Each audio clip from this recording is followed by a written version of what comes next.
네, 반갑습니다, 부장님들.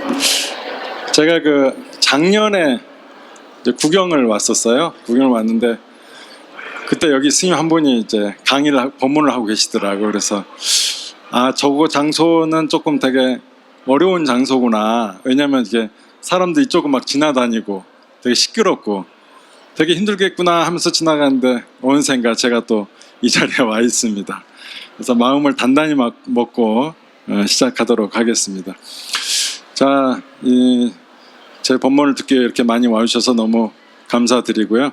제가 할 주제는 부처님께 어떻게 공양을 올려야 되는가, 그 얘기가 되겠습니다. 부처님께 공양을 올리는 방법들이 여러 가지가 있지만 제가 이제 오늘 여러분들께 준비해서 보여드릴 것은 부처님의 제자들이 되게 많아요. 그 제자들이 어떻게 공양을 올렸는가를 보면 우리가 부처님께 공양은 어떤 식으로 올려야 되는가를 좀 알 것 같아서 그렇게 준비를 하겠습니다. 부처님을 가장 오랫동안 기다린 제자가 있습니다. 특별해요. 기다렸어. 그러니까 다른 분들하고 전혀 다른 모습을 보입니다. 도대체 저분은 누구냐? 먼저 이름을 알려드리면 한문으로 하면 교진여라고 그러고요. 빨리어 번호로는 꼰다냐라고 부릅니다. 이 꼰다냐는 어떤 분이냐면, 제가 이제 왜 기다렸다고 표현하냐면, 이분은 나이가 대략 40이 넘었을 때 카필라국의 최고의 선인 7명 중 한 명이었어요. 굉장히 훌륭한 분이죠. 그럴 때 아기 부처님이 탄생을 하십니다. 시다르타 왕자가 태어나요. 이 왕자가 태어났으면 그때 전통으로는 이 왕자가 어떻게 커갈지, 이 왕자가 나중에 어떤 역할을 할지 미리 한번 예언을 해보는 거죠. 그 나라의 가장 현인들을 모아서, 그 모은 분이 7분이에요. 그 7분이 쭉 와서 살펴봅니다. 살펴보니까 너무나 상호가 원만하고 범상치 않아요. 그래서 7명이 공통적으로 뭘 예언하냐, 전륜성왕이 될 것이다 라고 예언을 해요. 전륜성왕이라고 그러면 그 이 세계를 통일하는 굉장히 훌륭한 왕이 되는 거야. 그러니까 그 아버지 수도다나 왕 입장에서는 그런 거죠. 자기 아들이 이 세계를 통일한다니까 어때요?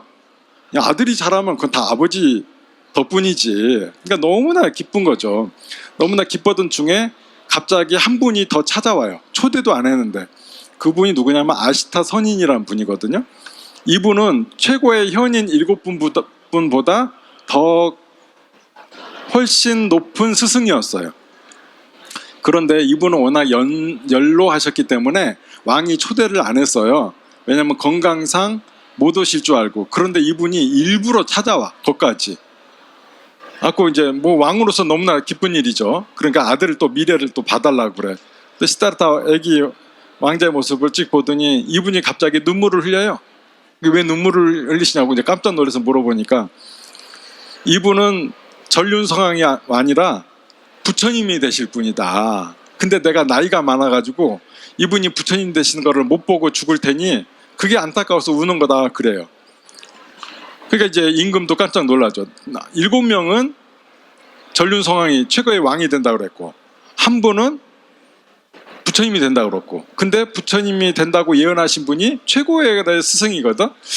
이제 불안한 마음을 갖고 있습니다. 근데 이 7명의 선인도 똑같은 생각을 해요.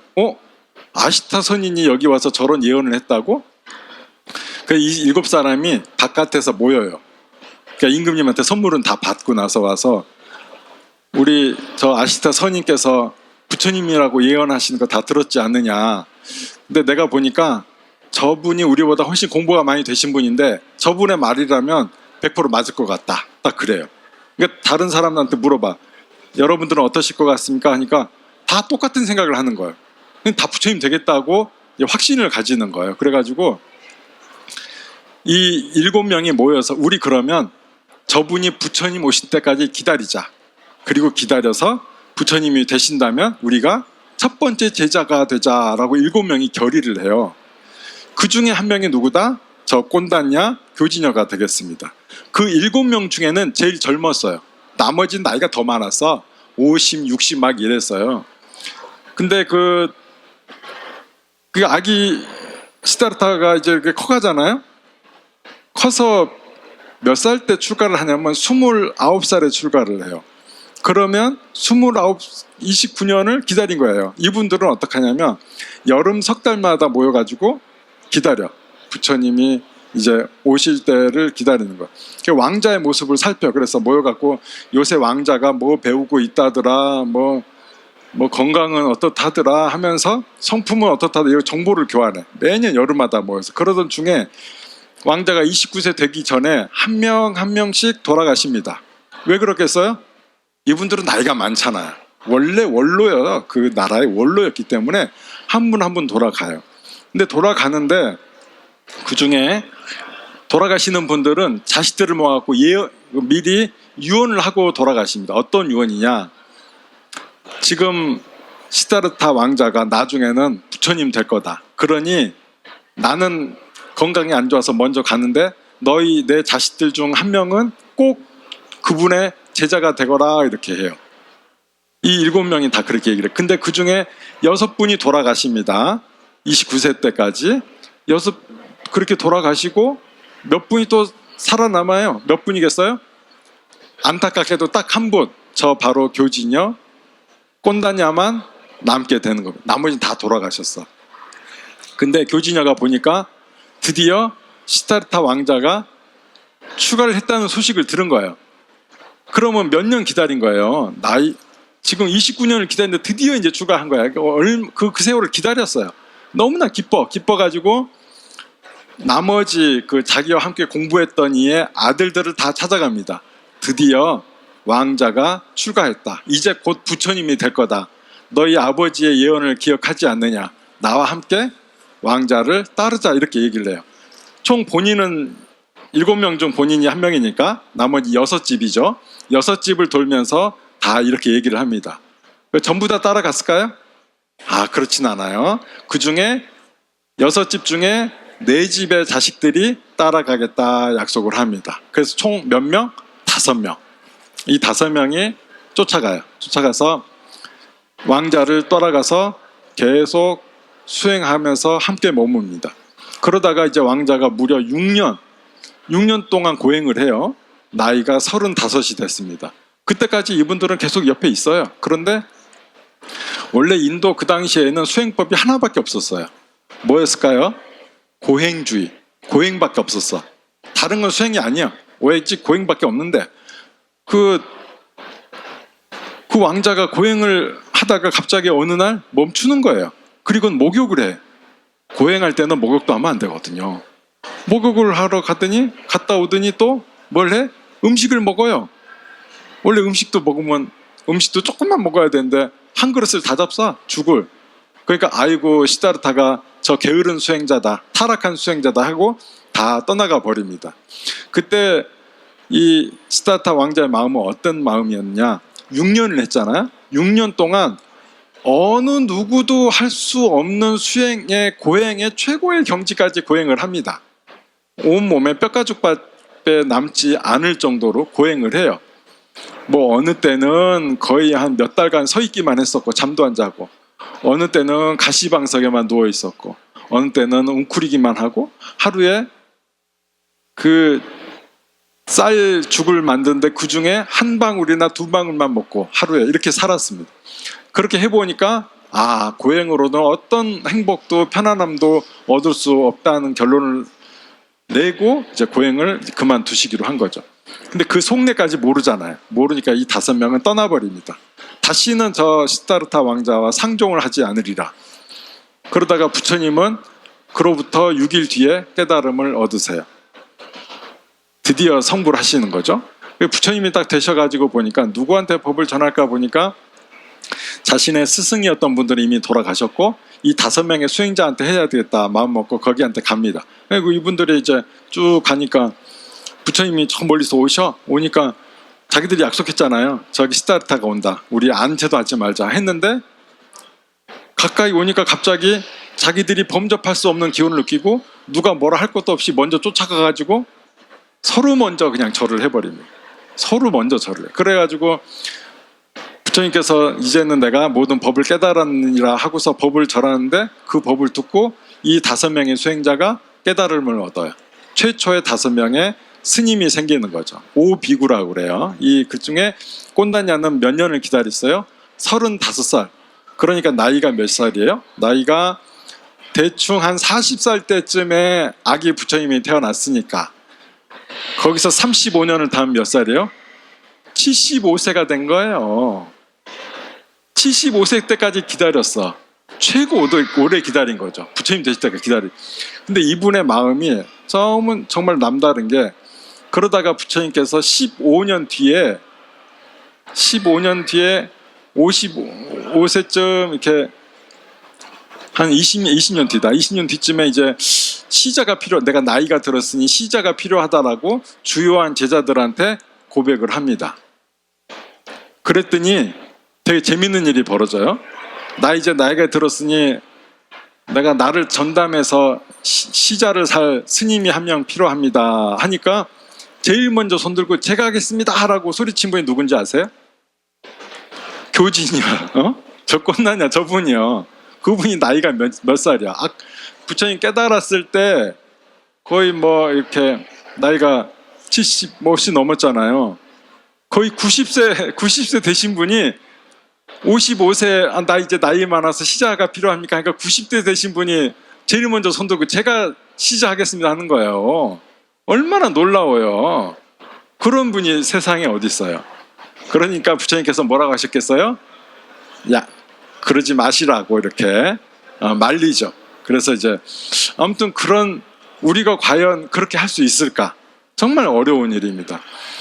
그러니까 이제 제일 나이가 많고 부처님을 가장 오랫동안 기다렸고 제일 먼저 부처님 법을 깨달아 얻은 이가 그렇게 솔선수범을 하는데 나머지 제자들은 어떻게 되겠어요?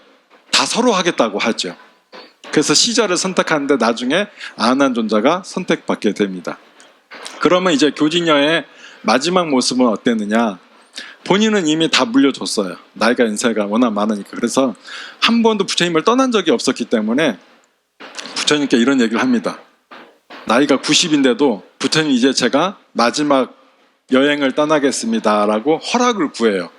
연세가 90 넘으신 분이 허락을 구하는 거예요. 그래서 부처님께서 이제 마지막 모습이 헤어지면 이제 못 보는구나 이걸 아시고 보냅니다. 그래서 홀로 숲속 강가에서 사는데 마지막 모습은 그 숲에 있던 코끼리가 마지막까지 시봉했다고 그래요. 돌아가실 때까지 음식도 바나나도 따드리고 또 마지막으로 이분이 돌아가셨을 때 화장까지 해드렸다라고 나옵니다. 정말 저런 수행자가 없다. 그러니까 부처님의 여러 제자가 있지만 그 중에서도 정말 가장 훌륭하신 분이 아니셨을까 하는 생각이 듭니다. 그 다음에 가장 신신 깊은 여성 불자 위가라, 위사카, 미가라 맞다라고도 합니다. 위사카 이름 들어보셨어요? 저분은 그냥 우리 보살님이에요. 보살님인데 되게 부잣집이었어. 되게 부잣집이고 굉장히 넉넉한 그 할아버지가 부자예요. 할아버지가 대기업가이고 굉장한 부자인데 아버지도 당연히 부자죠. 그런데 원래 안가국에 살고 있었는데 할아버지가 그 부처님에 대한 신심이 되게 지극해요. 그러니까 아들과 또 이 딸인 위사카도 신심이 깊었죠. 그러던 중에 원래 맨디카라는 그 할아버지가 사는 나라가 안가국이라는 나라인데 거기가 마가다국의 병합이 돼요. 그래서 우리 그냥 이렇게 된 김에 그냥 수도에서 살자 해가지고 마가다국에서 삽니다. 그러면서 마가다국 10대 부자 중에 한 집이 돼요. 지금 같으면 이제 10대 대기업의 회장님쯤 되는 거예요. 큰 부잣집이지. 그때 이제 옆에 코살라국에 왕이 있었는데 그 마가다국의 빈비사라 왕하고는 서로 그 두 나라가 서로의 여동생을 부인으로 맺었어요. 그러니까 일종의 혼인으로 전쟁을 방비하고자 이렇게 연합 국가를 맺은 거죠. 자, 이렇게 국가가 되었는데 보니까 코살라국보다 마가다국이 훨씬 잘 살아. 그래서 그 왕이 고민을 합니다. 저 나라는 왜 저렇게 잘 사나 봤더니 그 나라에는 엄청난 부자들이 있는 거예요. 자기 나라에는 없는 부자들이. 그래서 나라가 부강하려면은 대기업가가 있어야 되는구나 싶어가지고 빈비사랑한테 가서 이렇게 얘기합니다. 여기는 무려 10명이나 되는 대기업가가 있으니 나는 많은 거 바라지 않으니까 그 중에 한 명만 우리나라로 보내주시오 이래요. 안 된다 그러니까 나 그러면 우리나라로 안 돌아가겠어 이렇게 떼깡을 부려. 그래 어떡하겠어요? 할 수 없지. 그래갖고 고민을 하다가 그러면 맨디카는 안 되고 그 집에 아들은 되겠다. 후계자니까 그 집에 아들은 내가 보내주겠소 해가지고 그 아들 다난자야가 이삭과 함께 이제 코살락으로 가게 됩니다. 가다가 이 집이 아버지가 가다가 수도까지 가야 되는데 사위성으로 가야 되는데 거기까지 안 가요. 거기서 대략 걸어서 한 4일 정도 거리쯤 되다가 거기서 멈춥니다. 터가 너무 좋은 거예요. 강가이고. 그래서 이 땅은 주인이 있습니까? 그러니까 이 땅은 내가 주인이다. 그러니까 그러면 이 땅을 저한테 주십시오. 그래요. 그래서 왕이 그 땅을 주게 됩니다. 그래서 그곳에 도시를 만들게 돼요. 워낙 부자였으니까. 근데 위치가 마가다국과 코살라국의 딱 중간쯤 되는 위치야. 기가 막히지. 장사꾼인 거예요. 제대로 된 장사. 어디 있어야 돈 번지를 알아. 그래가지고 거기서 다시 또 엄청난 부자가 됩니다. 그런데 원래 코살라국에도 부자가 있었어요. 근데 보니까 자기 아들을 멋진 집안에 장가 보내고 싶어. 그래가지고 보니까 그 다난자의 딸인 위사카가 너무 곱고 이쁘거든. 그래가지고 아들과 함께 결혼을 시킵니다. 자, 이렇게 그 집에 아들과 결혼을 했어요. 그 시아버지가 누구냐면 미가라가 시아버지가 돼요. 시아버지가 이렇게 며느리를 데려왔는데 이 시아버지는 보니까 불교를 안 믿어요. 뭘 믿냐? 자이나교를 믿어. 자이나교는요. 지금도 있거든요. 약간 고행주의와 철저한 무소유예요. 여러분들 불교는 무소유일까요? 불교? 무소유예요? 불교는 무소유라기보다는 공동소유다 생각하시면 돼요. 거기는 진짜 무소유예요. 왜냐하면 몸에 아무것도 안 지녀. 그래서 옷도 안 입어요. 물건도 안 받아. 왜? 갖고 갈 손이 없어요. 한쪽 손에는 벌레를 쫓을 부채 하나, 한쪽에는 자기가 먹을 물을 담는 그릇 하나, 이 두 개만 들고 다니는 거예요. 무소유는 거기가 무소유. 우리는 무소유가 아니고 승가가 보시가 들어오면 같이 씁니다. 그래서 공동소유다. 무소유하고는 약간 다르죠. 개인 물품을 10가지 정도만 허용하니까 그런 의미에서 보면은 약간 소극적인 무소유라고 볼 수 있겠으나 본래 의미는 공동소유다라고 보시면 됩니다. 근데 이제 이 자이나교를 믿는 거예요. 이 자이나교는 제가 방금 얘기했듯이 옷을 입어요, 안 입어요? 옷을 안 입어요. 이 사람들은 또 뭐가 다르냐면 삭발을 하는데 우리 스님들은 머리를 자르거든요. 거기는 머리를 안 잘라요. 머리를 안 자르는데 삭발을 하고 다녀. 왜 그럴까요? 머리를 뽑아요. 머리카락 하나씩 뽑아. 제가 고행한다 했잖아요. 진짜 고행이라니까. 머리를 하나 뽑는데 얼마 걸리냐? 한 7시간 정도 걸린다고 그럽니다. 그래서 45일에 한 번씩 뽑아. 한 달 반 만에 뽑는 거죠. 아무튼 그런 고행을 하고 옷 벗고 다니고. 근데 이제 하루는 미가라 시아버지가 스님 훌륭하신 분을 성자들을 초대했다고 그러는 거야. 그래서 미사카는 그러면 스님들을 모시는갑다 해갖고 쫓아나가 보니까 이게 스님들이 아니라 갑자기 뻘거벗은 수행자들이 오는 거예요. 자이나교의 수행자들이. 그래갖고 깜짝 놀래갖고 집에 들어가더니 방문을 잠가버립니다. 시아버지가 야 며느라 빨리 나와라 그래도 안 나갑니다.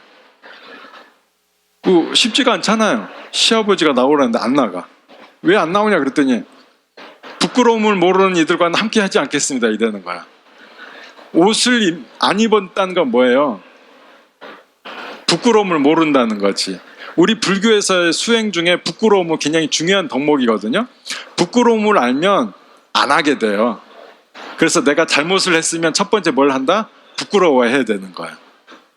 그래서 그 잘못을 스스로 부끄러워하면서 앞으로는 이런 일을 안 하겠다라고 하면서 이제 그랬던 행을 멈추게 되는데, 이분들은 벌거벗고 다니니까 인간의 부끄러움을 모른다. 그러니 그들이 어떤 얘기를 하든 간에 그것은 다 틀린 말일 것이다 하고 거들떠도 안 보는 거죠. 그러니까 그 수행자들이 미갈한테 그래요, 떠나면서 훌륭한 며느리가 왔다고 그러더니 훌륭하기는커녕 이 집안이 곧 망하겠구만요, 이렇게 하는 저주를 퍼붓고 떠나요. 이 사람들도 기분이 나빠가지고. 그러니까 이제 자기가 존경하는 분들한테 상처를 줬으니까 이 며느리를 아주 괘씸하게 생각을 합니다. 괘씸하게 생각하던 차에 또 어떤 일이 벌어지느냐, 이게 며느리가 그래도 며느리 도리는 잘해요. 이사카가 시아버지가 이게 죽에다가, 그러니까 과일 같은 거에다가 이렇게 꿀을 타서 먹는 망고 주스 같은 거예요. 망고즙에다 설탕 탄 거를, 꿀 탄 거를 이렇게 먹고 있었어. 근데 그때 문 밖에 스님이 탁발하러 온 거예요. 스님을 보면 공양을 올려야 되는데, 당연히 시아버지가 스님이 탁발한 걸 봤으면은 며느라 음식 좀 드려라 뭐 이렇게 할 줄 알았더니 이렇게 고개를 돌리는 거예요. 뭐지? 못 보셨나 싶어가지고 위사카가 이게 한 잔, 그 시아버지가 한 잔 먹고 내렸을 때 컵을 방향을 살짝 틀립니다. 어느 방향 쪽으로? 문 쪽으로. 그래서 스님이 보일 수 있게, 누가 봐도 스님이 보일 수 있게 정면으로 보면, 그리고 컵을 드는 순간 이 스님이 눈에 보이는 거죠. 그렇게 위치를 뒀는데도 못 본 척 하는 거예요. 열심히 망고 주스만 먹어. 그러니까 크게 실망을 하고 이 위사카가 스님한테 나옵니다. 답을 해드려야 되잖아요. 그래서 저희 시아버지는 묵은 음식만 드십니다. 그러니 드릴 게 없습니다 해서 스님은 보냅니다. 근데 그 얘기를 시아버지가 들어요. 묵은 음식만 드립니다라는 무슨 뜻일까요? 묵고 오래되고 상했다라는 걸 상징해요. 그러니까 오래된 아주 안 좋은 음식만 먹는다라고 한 거예요. 그럼 일종의 며느리가 시아버지를 디스한 거야. 그러니까 이제 시아버지 입장에서 어때요? 야, 이제 내가 너를 도저히 용서할 수가 없구나. 내가 너를 완전히 내 며느리에서 자격을 박탈시켜서 쫓아내게 되겠다, 이렇게 작정하고, 근데 그때도 쫓아내고 싶어도 막 쫓아내는 게 아니었고, 그 나름의 규칙이 있었어요. 그 8명의 그 재판관들 앞에서 이렇게 발표를 해야 돼. 서로 의견을. 일종의 소송을 해야 돼. 자기 의견을. 그래서 거기다가 이제 소송을 겁니다. 시아버지가 먼저 며느리를 상대로 소송을 걸어요. 며느리 입장 위사카는 어땠을까요? 그 소송을 받습니다. 자기도 소송에 나가겠다고. 그래갖고 재판이 열려요. 자기 입장을 발표를 해. 위사카는 얘기하겠죠. 며느리가 나를 비난했다. 묵고 상한 음식만 먹는다 그랬다. 이러니까 며느리한테 물어보죠. 진짜 그랬냐? 그러니까 뭐라고 하시냐면 위사카가, 예, 진짜 제가 그랬습니다. 근데 제가 시아버지가 오래되고 묵은 음식만 먹었다고 얘기한 뜻은 뭐냐면, 스님들을 보면은 공양을 낼 줄을 알아야 되는데 이 시아버지는 공양을 낼 줄을 모릅니다. 그 말은 뭐냐? 이분이 지금 전생의 공덕으로, 보시한 공덕으로 이렇게 잘 살고 있는데 지금 저렇게 보시를 하지 않고 공덕을 짓지 않으니 이것은 전생 후의 복으로만 살아가니까 이것은 그저 묵은 음식만 갖고 살아간다라는 의미로 제가 저희 시아버지는 묵은 음식만 드십니다 라고 한 겁니다. 어때요? 말 되죠? 전생의 복으로만 사는 거예요. 금생을 하나도 복을 짓지 않는 거예요. 이것에 대해서 지적을 하니까 이 재판관들의 판결이 어떠냐? 맞다, 며느리가 맞다라고 판결을 합니다. 그런데 보세요. 재판관들이 아무리 그리 판결을 했다 하더라도 시아버지가 며느리를 쫓아내려면 여러 수가 있을 거 아니에요. 작정하고 쫓아낼 수 있을 거 아니에요. 그죠? 그래서 재판관들이 어떤 수를 쓰냐면, 며느리가 옳기 때문에 만일에 며느리를 이 재판 이후에 혹시라도 다른 수를 써서 쫓아내거든, 또는 며느리가 그냥 나간다고 할 때는 며느리가 시집 올 때 갖고 온 재산에다가 똑같은 재산만큼을 붙여서 내보내야 된다라고 결론을 내요. 그러니까 며느리가 나가면 어떻게 된 일이에요? 큰일이 나는 거지. 졸지에 자기의 재산이 탈탈 털리게 생긴 거예요. 왜냐면 며느리가 500대 수레를 갖고 왔다 하거든요. 쌓아온 재산이 500대 수레고 사람이 수만 500명이 넘는다 그랬어요. 그 정도로 많은 재산을 갖고 왔기 때문에 며느리 나간다 그러면 자기도 500대 수레를 내놔야 되는 거예요. 사람도 500명을 노비를 내놔야 되는 거고. 그러니까 재판이 끝나자마자 며느리가 어떤 얘기를 하냐. 아버님, 저 이제 가겠습니다. 제가 재판에 응했던 이유는 저의 명예를, 저희 집안의 명예가 훼손되지 않게끔 떳떳이 밝히기 위한 것이었고, 굳이 저희가 시아버지를 명예를 떨어뜨리는 건 아니었습니다. 그러니 제 모든 뜻을 맞춰서 저는 이제 집에 갈랍니다 하는 거예요. 자, 보내주면 어떤 일이 생길까요? 재산이 따라가야 돼요. 시아버지 재산이 줄어. 그럼 보내줄 수 있어요, 없어요? 못 보내주죠. 그러면서 안 된다. 우리 집에 꼭 있거라. 내가 너희를 진짜 앞으로 잘할게. 시아버지가 졌으니까 내가 잘할게 이러는 거예요. 그러니까 며느리가 이런 조건을 겁니다. 그러면 좋습니다. 조건이 하나가 있습니다. 제가 언제든지 스님들과 부처님을 청할 때 언제든지 청할 수 있도록 무조건적으로 허락하셔야 됩니다. 이런. 그러니까 이제 그렇게 하겠다 그런 거예요. 그러고 나서 바로 집에 가자마자 부처님을 청합니다. 그래서 부처님과 제자들이 와요. 오는데 시아버지의 기분은 어때요? 기분 나쁘죠. 그럼 자기가 존경하는 건 자인화교의 종교 지도자지 스님들을 존경하는 게 아니잖아요. 그래가지고 어떻게 하냐면 안 나와. 집 밖에 방에서 안 나오는 거야. 누구의 행동하고 똑같아요? 위사카가 행동하고 똑같죠. 일종의 복수라고 생각하고 하는 거야. 근데 부처님께서 높은 데서 법문을 해야 되니까 마루 위에서 법문을 했거든요. 그 옆방이 안방이요. 그러니까 안 들릴래야 안 들릴 수가 없어. 부처님 법문이. 근데 부처님 법문을 듣다 보니까 점점 빠져들어요. 그래서 부처님 법문이 끝날 때쯤 문을 열고 뛰쳐나옵니다. 뭐라고 하냐? 부처님, 제가 부처님을 잘못 생각했습니다. 앞으로 저는 부처님의 영원한 제자가 되겠습니다. 그리고 제가 부처님을 알게 해준 저의 며느리는 저의 어머니라고 부르겠습니다. 라고 그래요. 저게 뭐라고 써 있어요? 미가라 맞다. 시아버지 이름이 미가라. 맞다는 엄마. 미가라의 엄마다. 아니 왜 갑자기 며느리를 엄마라고 부르겠어요? 진리의 엄마다. 나를 태어나게 해준 것은 육신의 어머니이겠고 나를 부처님의 가르침 속으로 인도하고 그쪽에 부처님의 세계에서 태어나게 한 것은 누구다? 며느리이기 때문에 며느리가 곧 나의 진리의 어머니가 되는 것이다 라고 해서 미가라 맞다가 되는 것입니다. 자기 스스로 그렇게 어머니라고 불러요. 실제로 이런 사례는 많이 있어요. 부처님께서도 보면은 그 훌륭한 스님과 제자들이 오면은 어서 오너라 나의 아들아, 어서 오너라 나의 딸아 이렇게 불러요. 진리의 아들과 진리의 딸이라는 거죠. 자, 이렇게 해서 위사카는 그 집안에서 늘 스님들을 공경하고 했는데 위사카가 또 뭐 또 했냐면 자기가 이제 보시를 그냥 할 게 아니라 체계적으로 해야 되겠다 해가지고 그 마을에 그 도시에 오는 스님들이 있으면 첫 번째 공양은 무조건 본인이 내겠다고 그래요. 그리고 그 위사카는 또 뭘 싫어했냐면 막 이렇게 옷 벗는 걸 별로 안 좋아했어. 그 트라우마가 있잖아요.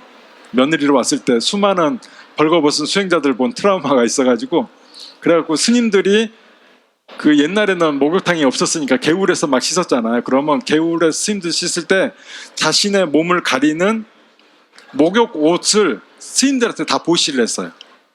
그런 옷도 보시하고 또 스님이 병들면 언제든지 나을 때까지 음식을 다 댔어요. 그러니까 어마어마하게 보시래. 거기다가 절도 지었어요. 절 이름이 뭐냐?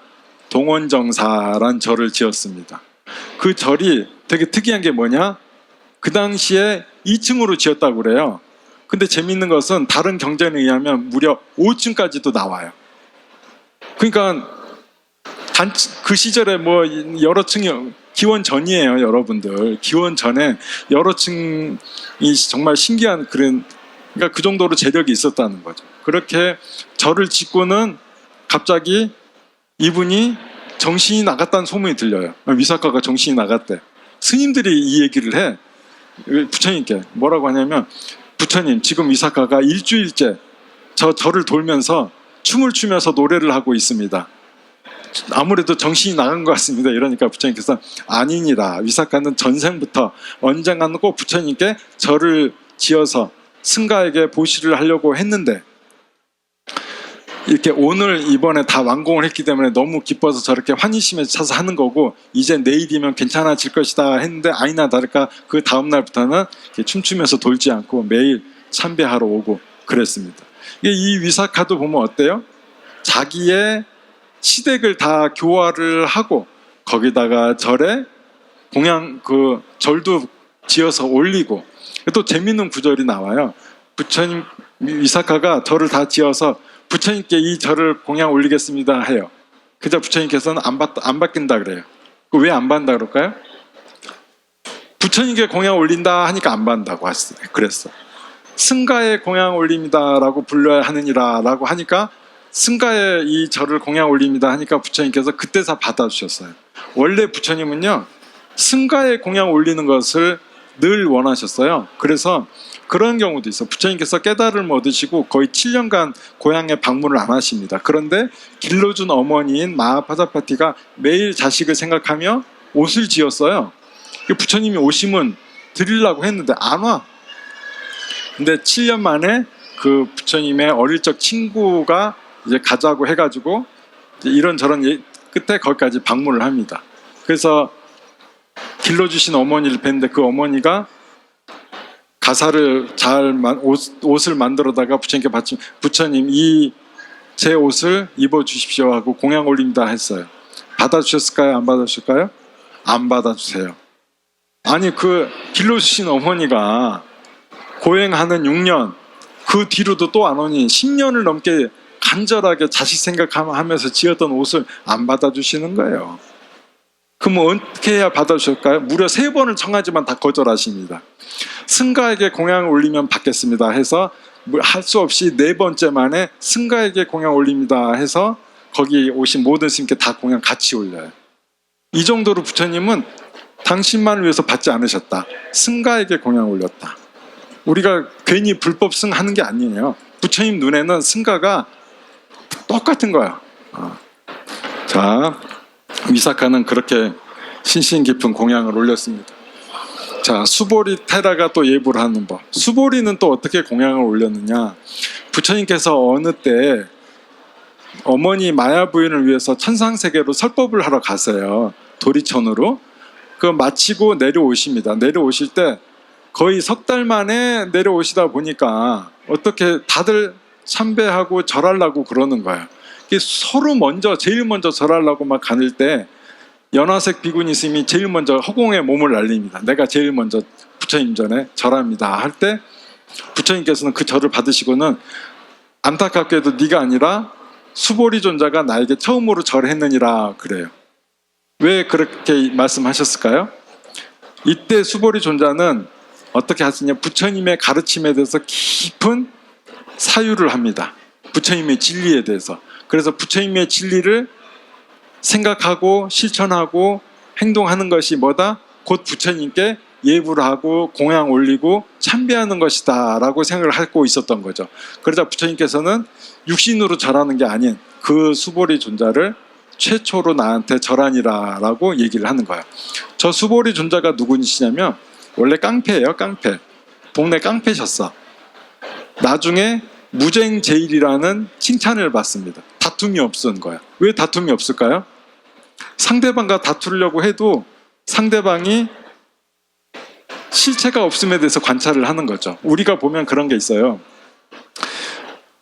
주인 없는 배가 와서, 그러니까 주인 없는 무적 차량이 나한테 와서 내 차와 부딪혔어. 그럼 내가 항의를 해야 될 거 아니야. 신경질을 내야 돼. 화를 내야 돼. 누구한테? 차 주인한테. 근데 그 차에 주인이 있어요? 없어요? 없네? 그럼 내가 화를 어디다 내요? 화낼 데가 없죠. 화낼 게 없어. 수보리 존자는 공에 대한 깊은 관찰을 통해서 다툴 것이 없다라는 것을 깨닫는 거죠.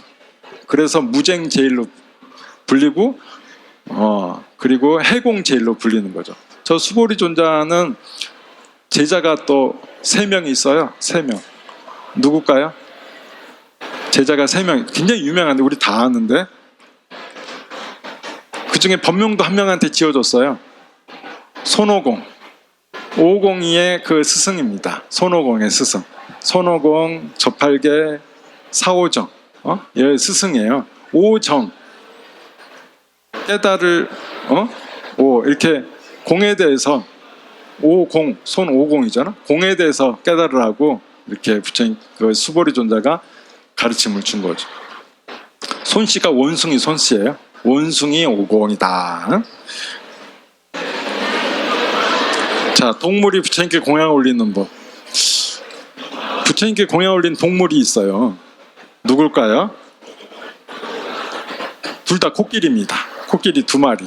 자, 보면은 파릴레이아까, 이 파릴레이아까라는 코끼리가 있어. 이 코끼리는 저 숲의 이름이 파릴레이아까 숲이에요. 숲의 이름을 따서 파릴레이아까라고 불리는데, 부처님이 어느 때 그 스님들과 함께 살 때인데, 그 스님들 간에 두 집단이 싸웠어요. 별것도 아닌 것 같고 다퉈.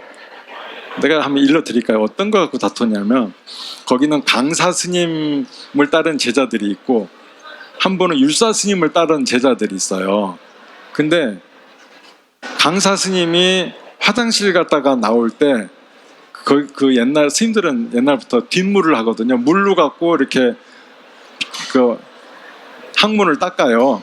그런 전통이 있어요. 그래가지고 깨끗이 하고 그러는데, 왜냐면 우리가 좌선을 많이 하다 보니까 그렇게 안 하면 치질이 걸려요. 그래서 이제 그거를 하는데, 원래 물을 본인이 썼던 건 다 비워야 돼.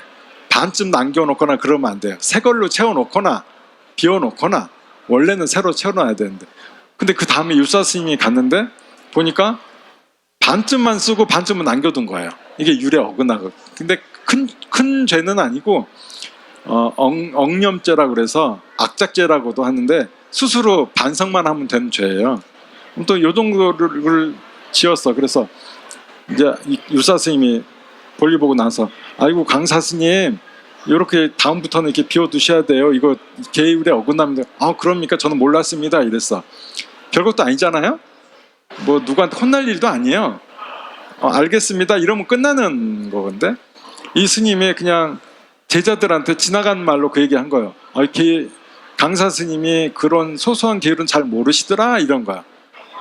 근데 한 달이 그럼 말이 바뀐다고. 그 제자들이 너희의 스승은 부족해, 율도 잘 모르고 말이야, 이렇게 얘기하니까 이쪽 스님들이 또 발끈해갖고 뭔 소리 하는 거야 하면서 서로의 스승을 헐뜯게 되고, 그러다 보니까 두 제자들 간에 큰 다툼이 일어나요. 아무리 말려도 안 돼. 부처님께서 말려도 안 돼. 그래서 부처님께서 떠나버리십니다. 그 승가를 떠나버려요. 떠나서 어디로 갔느냐? 파릴레이아까가 있는 숲으로 가십니다. 그 숲에, 그러면 그 숲에서 어떻게 사셨을까요? 파릴레이아까가 부처님 오신 걸 보고 너무 감격을 해가지고 부처님이 오실 집을 지어줘요. 나무를 자르고 꺾고 뭐 바나나 잎으로 지붕을 씌워서 부처님 살 집을 해줘. 그 다음에 목욕하실 물도 떠와. 코로 해가지고 이렇게 떠와. 그 다음에 바나나나 과일들 다 공양 올려. 그리고 어떤 기록에 어디까지 나오냐면, 목욕물도 끓였다라고 나와요. 불도 피워. 나무를 비벼대가지고 불을 피워서 이렇게 물그릇을 데펴가지고 목욕물까지 데폈다라고. 그리고 부처님께서 탁발을 또 나가시잖아요. 탁발을 나가시면은 본인이 바루를 머리 위에 코로 해갖고 탁 얹어가지고 말 앞까지 따라가요. 따라가면은 부처님 이제 마을을, 여기는 여기까지만 와라. 마을 사람들이 놀랜다. 그러면 이제 그때 거기서 기다립니다. 부처님 오시면은 다시 또 바루를 받아다가 부처님 머무신 데까지 가는 거예요. 그러기를 몇 달을 시봉을 하냐? 석 달을 해요. 석 달을. 코끼리가. 대단한 거죠. 그래서 근데 석 달 만에 나중에 그 안한 존자가 사립을 존자하고 그 다툼 스님들을 혼내줘요. 이제 야단을 치고 부끄러운 줄 알아라 해갖고, 그 불자들도 공양을 안 내니까 다툼을 멈추고 부처님께 이제 돌아오십사 청을 해요. 그래서 부처님께서는 그렇게 떠나십니다. 떠날 때 파릴레이아까가 너무나 안타까워가지고 부처님 떠나시는 거에 너무 마음 아파가지고 큰 소리를 질렀다는 그 기록이 나옵니다. 그러니까 동물도 부처님을 굉장히 사랑했다. 동물이 공양 올린 법이다. 거기 보면 또 있어요. 뒤에 날라기리. 저 코끼리도 이름이 있습니다. 저 코끼리도 이름이 날라기리인데, 저 코끼리는 전투 코끼리예요. 싸움박질만 하는 코끼리. 막 막 무엇이든지 다 죽이는 그런 코끼리가 되겠죠. 저 코끼리는 전투 코끼리라서 어떤 훈련을 받느냐면 술을 먹여요. 술을 먹고 막 꽹가리를 치고 막 시끄럽게 해요. 그럼 얘가 흥분을 해요. 그때 어떤 일을 하느냐? 사형수를 집어넣어요. 그러면 코끼리가 흥분한 상태에서 그 사람을 죽여요. 이게 훈련이야. 사형수도 사형시키고 평소에 전쟁을 대비한 훈련을 하는 거예요. 그러면 전쟁 날 때는 그 코끼리를 앞장에 세우는 거예요. 술을 먹여요. 그럼 시끄럽잖아요. 응원전 펼치고. 그러면 얘가 흥분해서 나가면서 사형수를 죽였던 기억 때문에 사람을 다 밟고 다니는 거지. 지금으로 치면 거의 탱크급 수준의 어마어마한 전투력을 가진 이죠. 이런 그 동물이 있어요. 근데 이제 부처님께 원한을 가진 데바다타라니가 부처님을 해치려고 이 코끼리를 왕한테서, 이게 원래 왕 코끼리인데 왕한테서 빌려요. 옛날에 왕한테 좀 자문해 준 게 있어. 그거 대가로 저걸 받아. 그래가지고 날라기리한테 술을 먹입니다. 그리고 저 앞에 부처님 오실 때 거기다 풀어줘요. 그리고 옆에서 막 시끄럽게 굽니다. 그러니까 전투 상황인 줄 알고 날라기는 뛰어가요. 맨 앞에 누가 있어요? 부처님이 계셔. 딱 보면 어떻게 되겠어요? 바로 밟아서 죽이겠죠. 그럼 훈련을 평생 받아왔으니까. 그러니까 놀래가지고 아난존자가 앞에 막아서요. 그러자 부처님께서 비키라 그럽니다. 열애만이 막을 수 있느니라. 그래서 아난존자가 비키고 부처님이 그냥 서 계셔. 날라리가 탁 달려오다가 부처님 바로 앞에서 갑자기 발을 탁 멈춰요. 그러더니 앞 무릎을 꿇어. 그랬더니 코로 부처님의 발을 훅 콧바람을 불어요. 그게 뭐냐? 발에 쌓인 먼지를 털어드리는 거예요. 그러니까 술 취한 코끼리, 평생 사람만 죽인 그 코끼리가 부처님을 뵙자마자 마음으로 크게 감동해서 이렇게 공양을 올리는 거죠. 발등의 먼지를 털어드리는. 우리 부처님 전에 절에 가면 항상 손을 뒤집잖아요. 아시죠? 그 뜻. 부처님의 발을 받드는 거예요. 그리고 이마를 대는 건 부처님 발등에 내 이마를 댄다는 마음으로 절하는 거거든요. 이렇게 코끼리가 하는 걸 그때 그 도시에서 그런 일이 생겼기 때문에 수많은 사람들이 다 봅니다. 그래서 부처님에 대한 칭송이 더 어마어마해지죠. 이렇게 동물도 부처님께 공양을 지극정성으로 올렸다. 자, 그러면 우리는 제가 계율이 공양이라고 그랬어요. 계율이 왜 공양이라고 그랬을까요? 부처님께서 이런 말씀을 하셨습니다. 계율을 지키면 성인들과 열애가 크게 기뻐하느니라 라고 하셨어요. 그것은 내가 계율을 지키면 부처님이 기쁘다는 거지. 그것은 공양을 올리는 거와 똑같은 공덕이 있다는 거예요. 그러니까 우리 스스로 우리 행동을 바꾸면, 내가 늘 남을 욕을 하고 살았다, 매일 술 먹고 살았다, 늘 남을 괴롭히면서 살았다, 이 마음을 바꿔서 그렇지 않는 삶으로 바뀐다면 그것은 부처님이 크게 기뻐하실 일이고, 그렇다면 그것이 바로 곧 부처님께 올리는 공양이 된다는 것입니다. 그 다음에 불공과 승공이 같다 그랬어요. 제가 앞에서 불공과 승공이 왜 같은지 힌트를 드렸죠. 뭐예요? 부처님께 공양을 올리려고 했을 때 부처님께서 어떻게 하셨다? 안 받아주셨다. 부처님은 한 번도 살아계실 때 당신께 올리는 공양을 받아본 적이 없으세요. 아난타 핀티카라고 해서 급고독 장자가 있어요. 그 급고독 장자가 절을 지어서 부처님께 공양 올립니다 했을 때도 안 받아주세요. 어떻게 하면 받아주셨을까요? 승가에게 공양 올립니다 라고 얘기했을 때만 받아주셨습니다. 그래서 그에 대한 결론은 뭐다? 불공과 승공이 같다. 그러니까 스님들께 공양을 올리는 것과 부처님께 공양을 올리는 것은 동일하다는 것입니다. 자, 그러면 우리가 절에 또 갈 때는 그렇다고 해서 정말 아무것도 준비 안 하느냐? 아니죠. 내 몸을 계율을 지키면서 청정히 한 다음에 절에 올라가면은 또 공양 올려야죠. 제가 그 불교신문 TV하고 같이 해서 알쓸부를 찍었는데 그 중에 하나가 조회수가 35만 원인가 넘었어요. 왜 갑자기 그게 인기 있나 이렇게 봤더니 이제 절에 처음 갈 때 어떻게 가는가에 대한 얘기를 했는데, 제가 다른 스님들의 얘기가 조금 틀렸던 게 뭐냐면 빈손으로 가지 마라.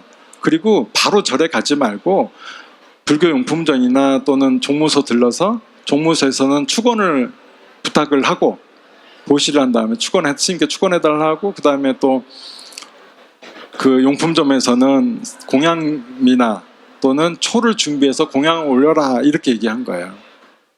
다른 분들은 절에 오면 무조건 대웅점부터 들어가라 한데 저는 안 그러고 불교용품점과 종무소부터 들러라 얘기했어요. 근데 이 얘기가 맞는 얘기거든요. 빈손으로 어떻게 가겠어요? 내가 공양 올릴 것을 꼭 올려서 가야 되겠죠. 하지만 가기 전에 우리의 마음은 어떻게 해야 된다? 나쁜 행위를 하지 말아야 된다. 뭐 여러 가지 많지 않아요. 복잡하지 않아. 단순해. 뭐 생명 안 죽이고 남 또 남의 거 훔치지 않고 거짓말하지 않고 뭐 술 먹지 않고 뭐 바람 피지 않고 이 정도 한 5가지만 하면 돼요. 어렵지 않습니다. 이게 여러분들한테 이득이 되기 때문에 그러는 거예요. 남을 살생해 봐요. 내게 어떤 일이 생길까요? 남을 죽인 가족들이 나를 해치려고 하겠죠. 남의 걸 또 내가 사기쳤다고 해봐요. 거짓말로. 그러면 그 피해본 사람이 나를 가만둘까요? 아니죠. 온갖 꼬투리 잡아서 나를 해치려고 하겠죠. 그러니까 계율을 지키면 다른 사람과 악연을 맺을 일이 없다. 여러분들을 위한 것이 계율이지 결코 여러분들을 얽매려 한다거나 올가매려 한다거나 그런 것은 전혀 없습니다. 자, 이렇게 해서 오늘 부처님께 공양 올리는 법에 대해서 여러분들께 말씀드렸습니다. 이제부터는 절에 가도 공양을 잘 올릴 수 있겠죠? 네, 늘 절에 갈 때마다 좋은 공양 정성스럽게 올려서 큰 공덕 지으시기 바라겠습니다. 감사합니다.